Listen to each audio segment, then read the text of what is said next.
Speaking up, speaking up, and I'm interested to hear your perspective. Sorry, your perspective on when speaking up and when it Mm-hmm. comes to it. Sure. Speaking up is so important. Um, how I think people aren't mind readers. It, people are not mind readers, and damn near everything you do, you need to talk to somebody else in one way, shape, form, or another. You know, if it's at a job interview, Mm. if it's a question during class. Mm. That's a good one. I mean, it could be, do you want the last piece of cake? If you Oh, don't like, there's so many different things for speaking up, and even for maybe sometimes you have to speak very loudly. So you literally have to speak up. You need to be able to project your voice. You need to learn how to speak. You also need to learn how to talk softly, how to inflect your tone. The art of mm. speaking is being lost with all the technology, texting. I mean, Yes. people are Shakespeare on the internet or on emails, but it comes to right. But face to Yeah, you're face, right. You're they're right. awkward. That's They're shy. They won't yeah. look at you. They keep fidgeting. They speak meekly. Mm. They can't think and talk at the same time. Yeah. You need to learn how to slow your voice down to think about things. Sometimes you got to be a move ahead, think ahead. And that's just some stuff that people, I think, gets lost, and because you can do so much with a face-to-face conversation. When you're talking to a person, you look them in the eye and you're projecting confidence, and that you look at each other and you just Mm-hmm. know. You Yes. just know. You can tell so much by looking a person in the eyes. You feel so much closer, so much more connected. Like you are actually talking to them. And I think that's a huge thing too. Having that confidence, building that confidence to be able to do that. I don't care what this person thinks about me in the nicest way, because I'm me and I'm just going to talk to them and I'm going to do what I'm going to do, and however they accept, however they take it, that's what it is. And that is so like, damn, look at that person.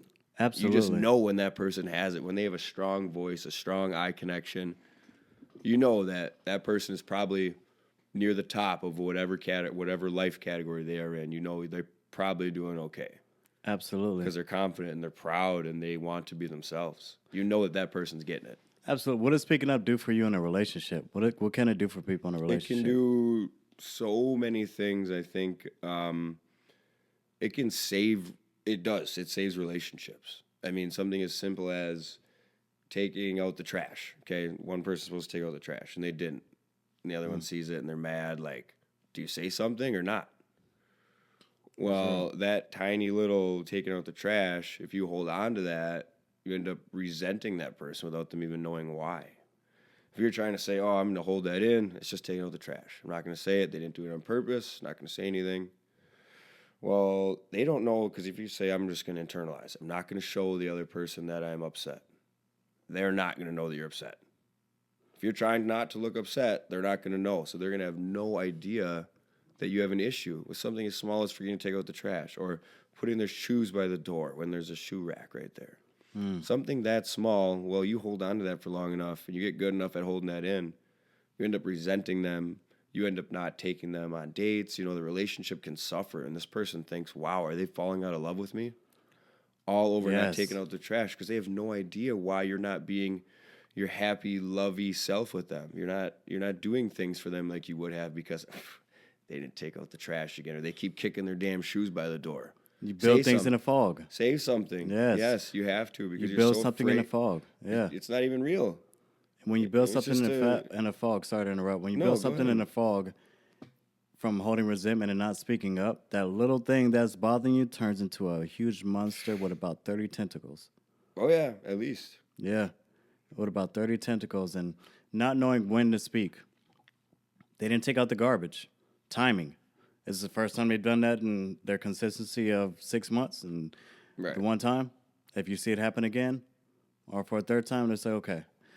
So that's when you decide on when to let the little things go. Is it a little thing that just happened once, or is it a Yeah. little thing that's reoccurring? Right. Yeah. So now when do I speak up and how do I bring it? Do I bring it out of love? You have to bring it out. You have to bring it to them love. It's just something that's bothering you. You want to let them Mm-hmm. know. And you don't want to cause a huge reaction that's not needed. So Right. you want to prep for the conversation. You want to Mm-hmm. write it down. Make sure it's something that's actually bothering you and not something rooted from Yeah. somewhere else. Yeah. That's huge. Writing it down. I mean, like you said, you have to say it out of love. you don't want to convey this or project it in the wrong way. So writing it down, you can prepare exactly for what you're going to say. Think about it ahead of time, planning for it.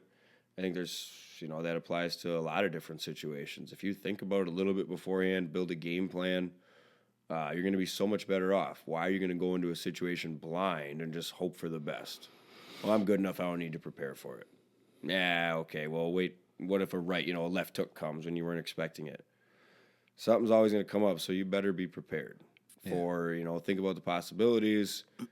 Think about how you want to say something. Hey, I apologize for texting. No.